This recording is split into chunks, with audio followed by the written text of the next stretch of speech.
Mzee wa data, Simba wana mchezo hatua ya pili ya awali ligi ya mabingwa dhidi ya Nsingizini ya kule nchini Eswatini. Endapo ikatokea wakafuzu hatua ya makundi, wanaweza kuleta athari gani kule kwenye renki za CAF? Nadhani uko sahihi. Raundi ya pili ya awali, kwa sababu ni tuko katika raundi ya pili ya awali kwa ni ya kufuzu hatua ya makundi. Kiswahili mimi wanasema tu ni hatua za mchujo wa vibonde. Unatoa vibonde zinabaki timu za maana kwenye hatua ya makundi. Ndipo ambapo CAF huwa wanatolea macho sana kwenye michuano yao. Huku chini huku yani kama hawapo hivi, lakini ukiingia makundi hata masharti juu ya uendeshwaji wa michuano CAF ndo anatolea macho.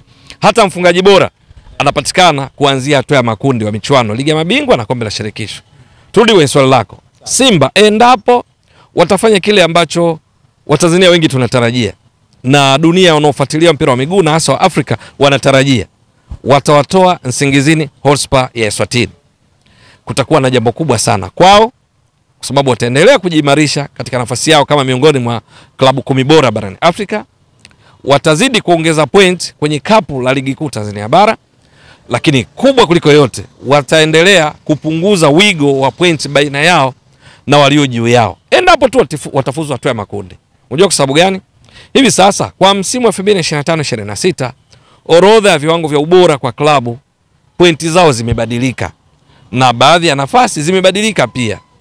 Kuna watazamaji wako najua wamekariri, kwa mfano Simba ina pointi 48, ni ya 5 kwenye viwango vya ubora. Al Ahli ni ya kwanza, ina pointi 78. Lakini sivyo, baada ya kuingia 2025-26 ukitaka kujua viwango latest, viwango vya sasa hapa tunapozungumza vya CAF, unaangalia 26-27. Ukitaka vya 26-27 unaangalia 27-28. Viwango hivi vinavyotumiwa sasa na CAF kwenye orodha yake ni baada ya misimu mitano kuanzia 2021 mpaka 24-25, ambavyo matumizi yake ndio msimu huu, kwa sababu CAF taratibu wao wanaangalia performance, ufanisi wa misimu mitano kwa ajili ya kutumia kwenye ratiba zao za michuano yake kwa msimu husika. Kwa hiyo ukitaka viwango latest vya msimu husika, unaangalia kwenye msimu ujao, yani kwenye machimbo yako viwango vya CAF. Ukitaka kujua vya sasa unaangalia kwenye 26-27, kwa sababu hivi unavyoviona ambavyo vinatumiwa kwenye ratiba za CAF ni matokeo ya misimu mitano iliyopita kuanzia 2020-21. Sasa kwa sababu umeshaanza msimu 25-26, 20-21 unaondoka na pointi ambazo timu ziliwahi kukusanya 20-21 na vizidishio pia vinabadilika. Msimu huu hakuna timu yenye pointi, zote zina 0. Sasa umeondoka msimu wa 2020-21, pango ambavyo vilifanya Simba iwe ya 5, ifanya Ahli iwe na pointi 78, havipo tena. Ni kwa sababu msimu wa 2021 unaondoka kwenye utaratibu wa CAF. Sasa tuna 25-26. Ukihesabu misimu mitano tunaanzia msimu wa 2021, 2022 mpaka sasa. Sasa ni kwamba kwenye orodha latest ambayo hata hivyo viwango vyake havitumiki msimu huu. Kwa kawaida CAF orodha unaiona kwa very latest inatumika kwa msimu unaokuja na ya msimu unaokuja kwa msimu unaokuja. Si tushaliona vizuri? Hata hii ambayo imefanya waweke ratiba zao hivi ilivyo sasa ni kutokana na viwango vya kuanzia 2020-21 mpaka 24-25 vitoka kueleza. Sasa iko hivi kwenye viwango hivyo ambavyo vitabadilika timu zikishaingia makundi na vitabadilika mpaka kufikia mwisho wa msimu kabla kuanza msimu utakaokuja. Namba 1 ni Al Ahli, bado wana pointi 51, sio 78 tena, lakini ndo namba 1. Namba 2 ni Mamelodi Sundowns Afrika Kusini. Walikuwa na pointi 62 lakini sasa wana pointi 43, ndio namba 2. Namba 3 Esperance de Tunis ambao tunatambua walikuwa na pointi 57, lakini hivi sasa wako nafasi hiyo ya 3 wakiwa na pointi 38. Wanne ni RS Berkane, walikuwa na pointi 53 lakini hivi sasa wanashika nafasi ya 4 wakiwa na pointi 37. Watano ni Pyramids ya Misri ambayo ilikuwa inashika nafasi ya 6 ikiwa na pointi 47, hivi sasa ni ya 5 ina pointi 33. Ya 6 ni Simba mnyama Tanzania, hii unaoniuliza. Yenyewe ina pointi kama Pyramids 33, lakini imekuwa ya 6 na sio ya 5 ilipokuwa, kwa sababu CAF taratibu wake viwango vya ubora mkifanana points, aliyekusanya pointi nyingi hivi karibuni ndo anakuwa juu ya mwenzake.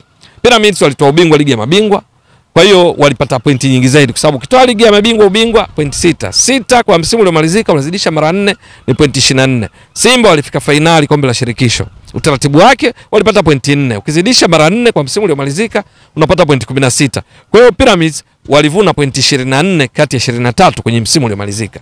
Simba walipata pointi 16 kati ya 33 walizonazo kwenye msimu uliomalizika. Pyramids kwa hiyo ndio maana wa 5, Simba wa 6. Lakini ya 7 baada ya Simba ni Zamalek ya Misri ambayo yenyewe ina pointi 29. Ya 8 ni USM Alger ina pointi 27. USM Alger ni Algeria. Ya 9 ni Yanga ya Tanzania ina pointi 25. Ya 10 ni Al Hilal Omdurman ya Sudan ina pointi 24. Sasa kwa sababu Simba wana pointi 33, wakiwafunga au kuwatoa Nsingizini Hotspur, nasema au ikiwatoa kwa sababu wanaweza katoa ugenini sare ya mabao labda 2-2, afu nyumbani kwa Mkapa wakatoa sare ya 1-1 au bila wakasonga mbele. Lakini matarajio ni kwamba wanaweza kushinda kwa sababu Simba wako juu mno kwa viwango vya ubora kulinganisha na Nsingizini Hotspur. Wachezaji mmoja, benchi la ufundi, Simba wako top kutoka katika ligi bora kuliko Eswatini ambayo katika ligi bora iko nafasi ya 25. Simba iko katika ligi bora namba 5 ya Tanzania. Maana yake ni kwamba matarajio watawatoa kwa kuwafunga au vyovyote vile. Sasa Simba wakifuzu makundi, maana yake Simba pointi zao zitaongezeka na kwa 38. Pointi 38 maana yake kwanza wanakuwa wamepunguza wigo wa pointi baina yao na walio juu yao. Endapo kutatokea mmoja hapo atateleza. Asipoteleza hata sasa Simba baada ya kuingia msimu wa huu wa 2025-26 Simba imepunguza tofauti ya pointi baina yao na walio juu yao kwa kiasi kikubwa. Msimu uliomalizika Simba walikuwa na pointi 48, wa juu yake RS Berkane walikuwa na pointi 53, tofauti pointi 5. Lakini sasa Simba ina pointi 33, wa juu yake Pyramids ana pointi 33. Juu ya Pyramids hapa tunazungumzia RS Berkane wana pointi 37. Kwa hiyo tofauti ya RS Berkane na Simba ni pointi 4. Tofauti ya Simba na Pyramids kwa pointi ni zote sawa 33. Tofauti ya Simba na Esperance de Tunis hivi sasa ni pointi 5 tu. Esperance wana pointi 38, Simba wana pointi 33. Hapo kabla kuingia msimu huu Simba walikuwa na pointi 48, Esperance de Tunis wana pointi 57. Kwa tofauti ilikuwa takriban pointi 9. Umeshaona? Kwa hiyo washapunguza pointi. Wao na Esperance de Tunis tofauti sasa hivi ni pointi 5, lakini wao na Mamelodi Sundowns sasa hivi tofauti ni pointi 10. Tofauti na mwanzo ambapo Mamelodi pointi 62, Simba pointi 48. Wao na Al Ahly tofauti hivi sasa ni pointi unachukua 51 walizonazo Ahly, Simba na pointi 33. Unaona tofauti wa pointi umekuwa pointi 18 tu tofauti kati ya Simba na Al Ahly, wakati hapo kabla Al Ahly wana pointi 78, Simba wana pointi 48, tofauti ilikuwa pointi 30. Lakini sasa hivi zimepungua mpaka kuwa pointi 18. Sasa wakishinda manake wanazidi kuongeza akaunti ya point, idadi ya point kwenye akaunti yao kwa sababu kutoka 33 zitakuwa 38. Halafu wakati huo wanasikilizia walio juu yao. Mfano Pyramids akichemka, make Simba anaenda kuipita Pyramids. Mfano RS Berkane wakichemka kuingia makundi, Simba wanaipita Berkane. Simba wakiwatoa Nsingizini United wanaongeza pointi zao kama nilivyotoka kueleza, lakini kubwa zaidi wanaongezea point ligi kuu yetu kwa sababu hivi sasa ligi kuu Tanzania bara ina pointi 58 katika msimu wa 2025-2026 ni ligi namba 5. Lakini Simba wakiingia makundi pointi 5 wanakwenda kuziongeza, kunakuwa na pointi 63. Hapo bado tunasikilizia sasa ufanisi wa Yanga endapo atawatoa Silver Strikers unaongeza pointi nyingine 5.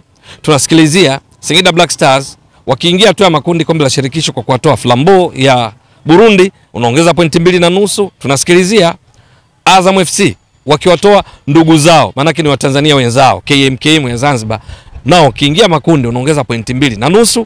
Kwa hiyo wanazidi kuongeza, matokeo yake ligi kuu Tanzania bara pointi zake zitaongezeka, timu zote zikiingia makundi zinafika pointi 73. Lakini kwa Simba specifically kwa umasus wakiingia makundi wanaongeza pointi 5 kutoka pointi 58, ligi kuu inakuwa na pointi 63. Lakini na wao pointi hizo 38 zinawafanya waende kwenye makundi, wakifanya vizuri zaidi watazidi kuongeza point na kuendelea kujiimarisha kuwa miongoni mwa klabu 10 bora barani Afrika kama ambavyo ilivyo sasa. Ni juu sasa ya makocha, benchi la ufundi chini ya meneja wao Dimitar Pantev, makocha Suleiman Matola na wengineo, kuhakikisha mipango kazi yao wanaingiza vizuri kwa wachezaji wanazingatia, akina Elie Mpanzu Kibisawala, kina Jonathan Soa, kina Musa Kamara, kina Lassane Maudo Kante, kuhakikisha Simba inatimiza mpango wake. Ikumbukwe kuanzia 2018-19 Simba kila michuano inayoshiriki ya CAF break ya kwanza huwa ni robo finali. Walishindwa tu msimu wa 2019-2020, lakini misimu yote walifika robo, lakini msimu uliomalizika walienda mbali zaidi wakafika finali. Matarajio ni kwamba makundi kwao ni jambo dogo sana kuingia, na watafanya hivyo kama ambavyo hufanya siku zote, na hatimaye kujiongezea point na kuimarisha nafasi yao katika viwango vya ubora vya CAF, lakini pia viwango vya ubora vya ligi kuu Tanzania bara.